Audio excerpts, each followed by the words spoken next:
Hello YouTube family, आपण आता आलो आहे अहमदनगरमध्ये, जिथे लाकडी तेल घाण्याची मशीनचं मॅन्युफॅक्चरिंग होते. जसं की तुम्हाला माहीत आहे की आमचा एक ब्रँड आहे पीपल नॅचरल्स, ज्यात आम्ही स्वतः कोल्ड प्रेस ऑइल मॅन्युफॅक्चर करतो आणि एक युनिट आमचं दुबईमध्ये सुरू होणार आहे. त्यासाठी आम्ही मशीन घेण्यासाठी अहमदनगरमध्ये आलो आहेत. तर सर आता आपल्याला थोडी माहिती देतील की या मशीन कशा आहेत, कशा ऑपरेट होतात, त्यांचा मेंटेनन्स काय आहे आणि जर काही नवीन उद्योजक असतील, त्यांना या व्यवसायामध्ये यायचं असेल तर त्यांना संध्या काय आहेत किंवा अडचणी काय येऊ शकतात, याबद्दल आपण डिटेल माहिती घेणार आहोत. नमस्कार सर. नमस्ते. तुमचं स्वागत आहे आमच्या यूट्यूब चॅनलमध्ये. आमच्या व्ह्युअर्सना तुम्ही काय सांगू शकाल की हा व्यवसाय कसा आहे? नमस्ते. पीपल नॅचरल्सच्या ह्या मॅडम या मशीन्स घेण्यासाठी इथे आलेले आहेत. तर जवळ आपण मशीन्स पहिले बघून घेऊ. ही ऑटोमॅटिक लाकडी तेल घाणा मशीन आहे, ज्याला आपण cold press oil extraction machines म्हणतो, wood press oil extraction machines म्हणतो. यामध्ये ऑइल काढण्यासाठी गोडीबाबळीचा लाकडाचा उखळ आणि मुसळ वापरलं जातं. तुम्ही उखळ आणि मुसळ बघू शकता आतमध्ये. हे गोडीबाबळीच्या लाकडाचा उखळ आहे, ज्याला इंग्लिशमध्ये आपण वुडन पिस्टल म्हणतो, आणि हे खालचं जे आहे त्याला वुडन पीठ म्हणतो. हे उखळ आहे. याची कॅपॅसिटी मशीन्सची साधारणपणे 8 ते 20 किलो एका तासाला तुम्ही रॉ मटेरियल प्रोसेस करू शकता.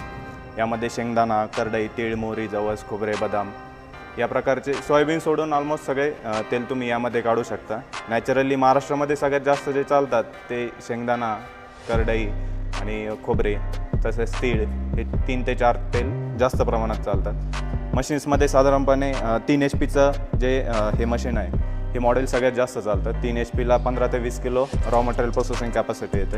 याच्यामध्ये 3 HPमध्ये क्रॉम्प्टनची मोटर दिलेली आहे. बॉम्पिंगली म्हणून कंपनी त्याचं इम्पोर्टेड गिअरबॉक्स दिलेला आहे. मोटर गिअरबॉक्स अरेंजमेंट असते.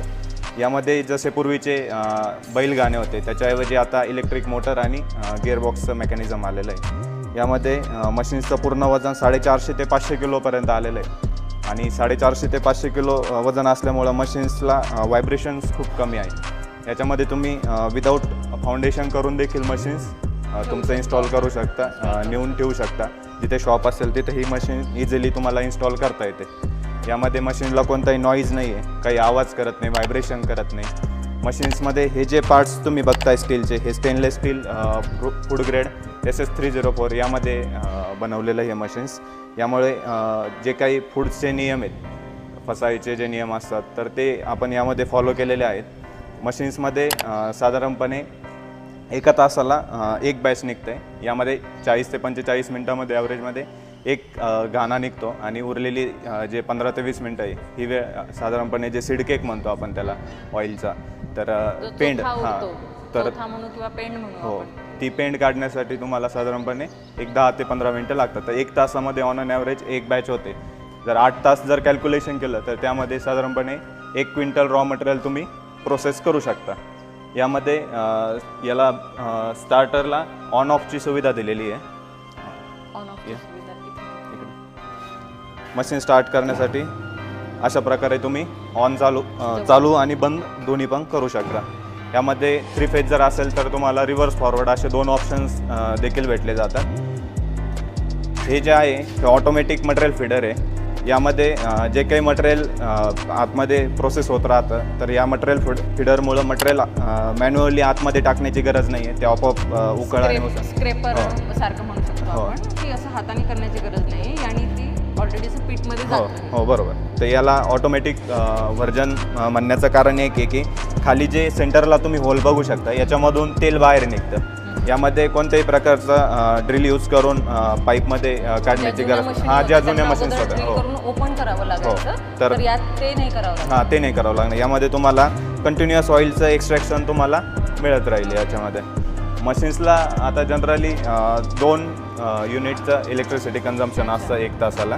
तर म्हणजे हे सगळ्यात मिनिमम आहे सध्या. जे सगळ्यात ॲडव्हान्स मशीन जर म्हटलं जातं ही ऑटोमॅटिक 3.0 ही जी आपली मशीन्स आहे सध्या, ही मशीन्स आहे. याच्यामध्ये उखळमध्ये गोडीबाबूळ आणि वगई असे 2 प्रकारचे लाकूड वापरले जातात. महाराष्ट्रामध्ये मोस्टली गोडीबाबूळचं लाकूड मोठ्या प्रमाणात अवेलेबल असतं. त्यामध्ये चांगल्या क्वालिटीचं आणि ड्राय लाकूड बघून आपण ते प्रोसेस करतो. बाकी मशीन्सला म्हणजे इझिली कोणतीही महिला 1 ते 2 मशीन्स ऑपरेट करू Operate शकते. करू शकते. आणि यामध्ये असं आहे की एक महिला कमीत कमी महिन्याला 25,000 ते 30,000 रुपये एका मशीन्सवर, जर डेली त्यांचे 3-4 बॅचेस निघत आहेत तर इझिली 25,000 ते 30,000 रुपये यामधून प्रॉफिट कॅल्क्युलेशन्स नुसार त्यांना मिळू शकतं. त्याच्यामध्ये कमवू शकतो. नफा कमवू शकतात. दुसरी गोष्ट, शेतकरी जे असतील तर शेतकऱ्यांना देखील हा एक शेतीपूरक व्यवसाय आहे, जोडधंदा म्हणू शकतो जोडधंदा. यामध्ये समजा जे शेतकरी शेतमाल पिकवतात, शेंगदाणा असेल, करडई असेल, ते यामध्ये ते प्रोसेस करून त्याचं तेल देखील विकू शकतात. त्यामधून जी निघणारी पेंड आहे ती जनावरांसाठी खाद्य जी पेंड आहे ती म्हणून देखील विकू शकतात त्याच्यामध्ये. त्याला आपण एक म्हणतो बाय प्रोडक्ट. बाय प्रोडक्ट आहेत आपल्या त्याचे. लाकडी तेल खाण्याचं जे बाय प्रोडक्ट निघतं, खूपदा आपण पाहिलं की त्याचा अन्नातही वापर केला जातो. कुकीज, बिस्किटमध्ये त्याचा वापर करतात. आणि जनावरांसाठी तर अगदी न्यूट्रिशियस आहे. म्हणजे दूध डेअरीवाले जे असतील कदाचित ते लोक घेतात ना ते पेंड म्हणून जनावरांना. तर तो पण एक बाय प्रोडक्ट त्याचा, तेही वेस्ट जात नाही. त्यातूनही शेतकरी लोक म्हणा किंवा जे उद्योजक असतील ते त्यातूनही कमाई करू शकतात. यामध्ये खोबऱ्याचं देखील तेल काढल्यानंतर जी काही खोबऱ्याची पेंड राहते तर त्यामध्ये तेलाचं प्रमाण थोडंसं नॉर्मल असतं. तर त्यामध्ये ते ग्रेव्ही म्हणून देखील जे हॉटेल इंडस्ट्रीज आहेत त्यामध्ये जसं आपण देखील मसाल्यामध्ये खोबरं टाकतो तसंच आपण त्याचाही त्या चोथ्याचा पण जे पेंड म्हणतो त्याचा वापर आपण फूड इंडस्ट्रीमध्येही करू शकतो ॲज इन मसाल्यामध्ये. महाराष्ट्रामध्ये आपण ऑलमोस्ट 150पेक्षाही जास्त ठिकाणी ऑइल मिल्स इथे सप्लाय केलेले आहेत. त्याचं आपण उभारणी केलेली आहे. आणि सध्या गव्हर्नमेंट्सच्या याला खूप साऱ्या स्कीम्स चालू राहतात. याच्यामध्ये PMEGP असेल, PFME असेल, CMEGP असेल, तसेच एरिया वाईज DIC ऑफिस जे आहेत त्यांच्यामार्फत खूप साऱ्या स्कीम्स देखील चालू असतात. तर महिलांसाठी 35% देखील सबसिडी आहे, पुरुषांसाठी 25% सबसिडी आहे. रुरल अर्बन एरियानुसार स्कीम्स सबसिडी भेटते. जसा की सगळ्यात मोठा प्रश्न असतो की भांडवल, म्हणजे मशीन घ्यायची, मशिनरीज घ्यायची, तर त्यासाठी पण सरकार आपल्याला पैसा पुरवतं. तर तो एक मोठा अडथळा तर पहिलेच दूर होते. आणि मशीन इतकी साधी आणि सोपी ऑपरेट करण्यासारखी आहे की नवीन लोकही सहज हा व्यवसाय अगदी सहजरित्या करू शकतील.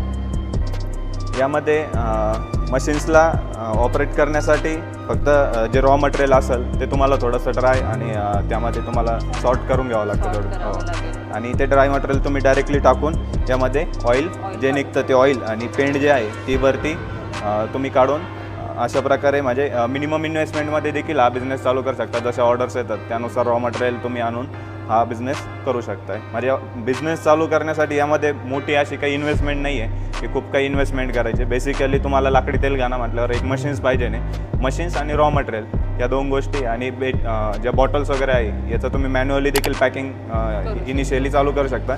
जसं बिझनेसमध्ये तुम्हाला ग्रोथ येईल त्यानुसार तुम्हाला पॅकिंग मशीन असेल, डिकॉर्टिकेटर मशीन असेल, अशा खूप साऱ्या मशीन्स तुम्ही यामध्ये यूज करू शकता. नक्कीच. आपण ऑइल मेकिंग कशी होते याच्यावर एक डिटेल व्हिडिओ करणारच आहोत. आपण सध्या फक्त मशीनची माहिती घेतोय.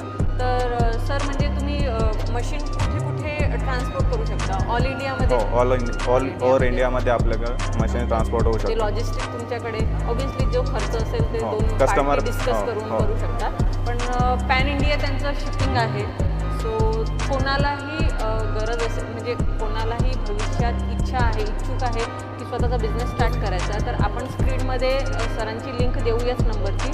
आणि काही क्वेश्चन असले तर तुम्ही कमेंटमध्ये विचारू शकता, ज्याचा आम्ही उत्तर देण्याचा प्रयत्न करू. नंबरला देखील व्हॉट्सअप करू शकता काही जरी. नक्कीच तुमचा नंबर आम्ही स्क्रीनवर शेअर करणारच आहोत. छान माहिती दिली सर.